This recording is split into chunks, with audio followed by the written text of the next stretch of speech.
গত 1 বছরে আপনাদের কর্মীরা একজন আরেকজন 100 জনের বেশি কর্মীকে তারা খুন করে ফেলেছে। আমরা জানতে চাই, চাঁদাবাজদের নিয়ে আপনাদের এত চিন্তা নাই কেন? চোরদের নিয়ে আপনাদের এত চিন্তা নাই কেন? আপনাদের কর্মীরা বালু চুরি করে, সিলেটের পাথর চুরি করে।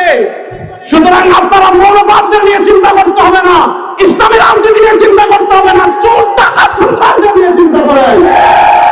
2 নম্বর আরেকটা কথা বলবো, 2024 সালের জুলাই আগস্টের গণবিপ্লবের মাধ্যমে আমরা ভারতের আধিপত্যবাদকে পরাজিত করেছি।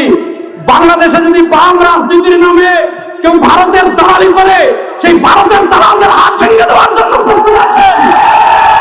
আপনারা দেখেছেন আমাদের বাংলাদেশের বরেণ্য 2 জন শিক্ষাবিদ, ডক্টর সরওয়ার এবং ডক্টর আসিফ মাহতাব উৎস, তারা এই উম্মারতন্ত্র প্রহরী, বাংলাদেশের সভ্যতার অন্যতম পাহারাদার। তাদেরকে একটা বাংলাদেশের একটা কুলাঙ্গার তাদেরকে হত্যা করার হুমকি দিয়েছে। যে হত্যা করার হুমকি দিয়েছে তার পক্ষ নিয়ে এদেশের বামরা বিবৃতি দিচ্ছে। আমরা স্পষ্ট ভাষায় বলি, ডক্টর সরওয়ার এবং ডক্টর আসিফ মাহতাব এদেশে একা নয়, তার সাথে বাংলাদেশের সকল মুসলমান আছে। তাদের 100% যদি বাংলাদেশে কেউ ভাঙা করতে চায়, সর্বশেষ আরেকটা কথা বলে আমি আমার বক্তব্য শেষ করছি।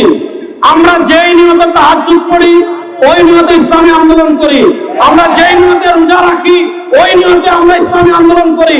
যেই নিয়তে নামাজ পড়ি, ওই নিয়তে ইসলামী আন্দোলন করি। আমরা আদর্শের রাজনীতি করি। আদর্শের রাজনীতি কখনো 1-2 আসনের জন্য বিক্রি হতে পারে না। ইনশাআল্লাহ এবার যদি কেউ না থাকে বাংলাদেশে ইসলামের পতাকাকে বুলন্দ করার জন্য, কালেমার পতাকাকে বুলন্দ করার জন্য, বিশ্বাস জন্মনায় সৈনিকেরা প্রস্তুত আছেন না? আবার আপনাদের সাথে দেখা হবে ইনশাআল্লাহ। আসসালামু আলাইকুম।